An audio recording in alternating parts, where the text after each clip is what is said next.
Hello and welcome friends, তোমাদের সকলকে আমাদের ইউটিউব চ্যানেলে স্বাগত। বহরমপুর স্টেডিয়ামে যাদের আবগারির পিএমটি এবং পিইটি ছিল তাদের ভেন্যু চেঞ্জ হয়েছে। আজ থেকেই এক্সাইজ কনস্টেবলের পিএমটি এবং পিইটির অ্যাডমিট কার্ড ডাউনলোড শুরু হয়েছে। এটা একটি অ্যাডমিট কার্ড এক্সাইজ কনস্টেবলের। এই যে ক্যান্ডিডেট তার পিএমটি এবং পিইটি রয়েছে 21/12/2020 এবং নতুন যে ভেন্যু দেওয়া হয়েছে সেটা হলো কেন college ground, opposite to Mohan cinema hall. আমরা জানি যে এখন হোমগার্ডের পিএমটি এবং পিইটি চলছে বহরমপুর স্টেডিয়ামে, সেই জন্যই কিন্তু এই ভেন্যুটা চেঞ্জ হলো। তবে কিন্তু এখনও কোনো অফিসিয়াল নোটিশ পশ্চিমবঙ্গ পুলিশের ওয়েবসাইটে পাবলিশ হয়নি।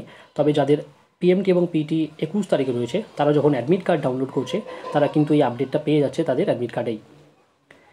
আর একটা কথা তোমাদের বলে রাখি যে বহরমপুর স্টেডিয়ামের ট্র্যাক কিন্তু 400 মিটারের হতো।